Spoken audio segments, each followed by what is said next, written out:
Hello everyone, আমি ঐশিকিস kitchen থেকে বলছি।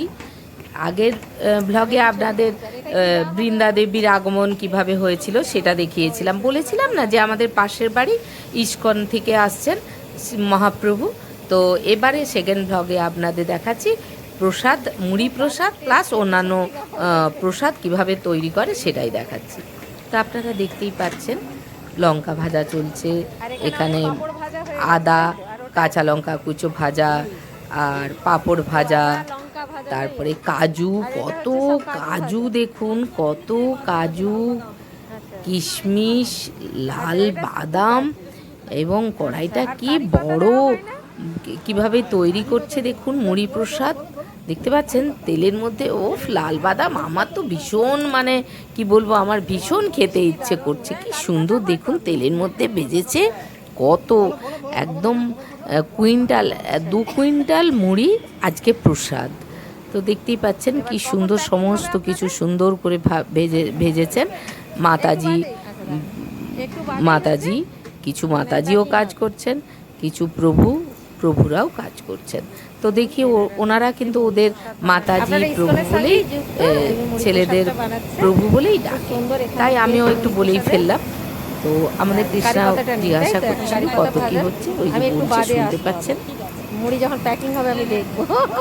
ঠিক আছে, কারি পাতা দিয়ে মানে অপূর্ব মুড়িটা না, ও 1 কুইন্টাল চাল এই দারুণ, কড়াইতে মানে কি ফোটানো বলবো, হয়। ভীষণ আচ্ছা আচ্ছা, সুস্বাদু দুটো কড়াইতে টেস্ট 2 কুইন্টাল প্রসাদ। চাল এবং একসঙ্গে ফুটে আপনি যাবে। একটা প্যাকেটে হলে বলবেন যে আরও প্যাকেট চাই। আর এদিকে দেখতেই পাচ্ছেন উনুনগুলো, কত বড় বড় উনুন দেখতে পাচ্ছেন, কত কাঠ। ওরা কিন্তু কাঠের জ্বালানিতেই সব কিছু করেন, ওনারা এতে করেন না। দেখতে পাচ্ছেন কি বড় বড়। এদিকে দেখতে পাচ্ছেন মুড়ির বস্তা, মুড়ির বস্তা আছে। আজকের প্রসাদ 2 কুইন্টাল মুড়ি দেখতেই পাচ্ছেন, আবার কালকেও হবে, ওটাই আজকের প্রসাদ। 10 বস্তা মুড়ির মোটামুটি কালকেরই প্রোগ্রাম। ঠাকুরকে ভোগ দিয়ে সবাইকে 1 কুইন্টাল প্রসাদ গ্রহণ আমরা সবাই করব গ্রহণ। আমি আবার কি দারুণ দেখুন, দারুণ। এদিকে এইবার দেখুন কিভাবে মুড়ি প্রসাদটা বানানো চলছে, দারুণ। এতে হলুদও একটু দেয়, ও কি অপূর্ব, কি সুন্দরভাবে তৈরি করছে এরা, দারুণ, মানে ভীষণ ভালো লাগছে আমার, একদম খেতেও ভীষণ সুস্বাদু। তো আমাদের পাশের বাড়িতেই শ্রীকৃষ্ণের আগমন, তার উদ্দেশ্যে এইসব প্রসাদ। আর শুকনো লঙ্কা দেখেছেন, দারুণ ব্যাপারটা। অনেক বলেছিলাম না যে আগের ব্লগে, যে কত বিদেশিনীরা এসেছেন। এইবার সবজি, ক্যাপসিকাম, টমেটো, এগুলো কিন্তু সবই ইস্কন থেকে এনেছে। কাঁচা লঙ্কা এখানকার একটাও নয়, ওদের সমস্ত বাসন। আর ওদের বিখ্যাত দেখুন, বিখ্যাত হচ্ছে ওদের ওখানকার সাউ, আমাদের মানে যাকে বলে মানকচু, মানকচু বা কেউ সাউ বলে, এটা কিন্তু ওদের একদম মানে ওই যে দেখতে পাচ্ছেন একদম, মানে এটা আসল প্রসাদ, এটা ছাড়া প্রসাদই হয় না। তার সঙ্গে পনিরও একটা পদ থাকে, সব মিলিয়ে ভীষণ প্রসাদ, একদম ভীষণ ভালো লাগে, একদম ভীষণ সুন্দর। আমি তো খেয়েছি তাই বলছি, একদম অপূর্ব একদম। এই দেখতে পাচ্ছেন বিরাট বড় বড় কড়াই বসে আছে। এদিকে উনুনও একদিকে, যে কত কড়াই দেখছেন, কত উনুন জ্বালানো হয়েছে, কত আয়োজন।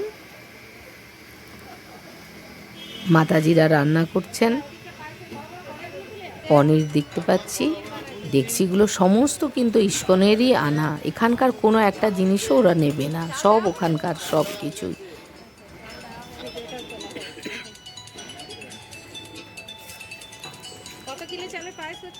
এবার পায়েস হবে দেখতে পাচ্ছি, পায়েস পায়েস হবে।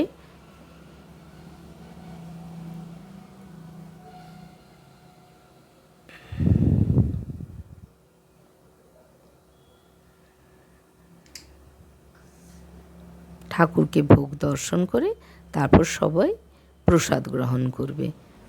কি সুন্দর দেখুন, বিশাল বড় জায়গায় রান্না চলছে।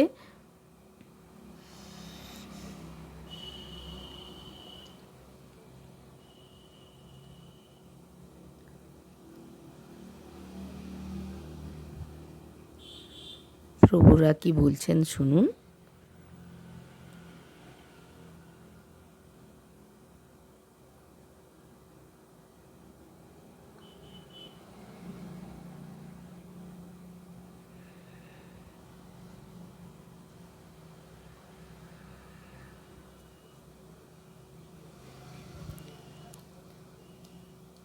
জল গরম হয়ে গেছে, এদিকে কত দুধের প্যাকেট, পায়েস রান্না হবে।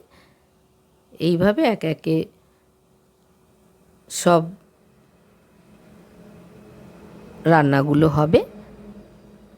এইভাবেই আমরা সবাই মিলে ঠাকুরের নাম গান শুনলাম, আনন্দ করলাম, বেশ ভালোই লাগলো। আর পরের ব্লগে আরও অনেক কিছু দেখাবো আপনাদের, কিভাবে ঠাকুরের নাম গান হচ্ছে, কিভাবে জপমালা করছি। তাহলে আজকে এখানেই ব্লগটা আমি শেষ করলাম।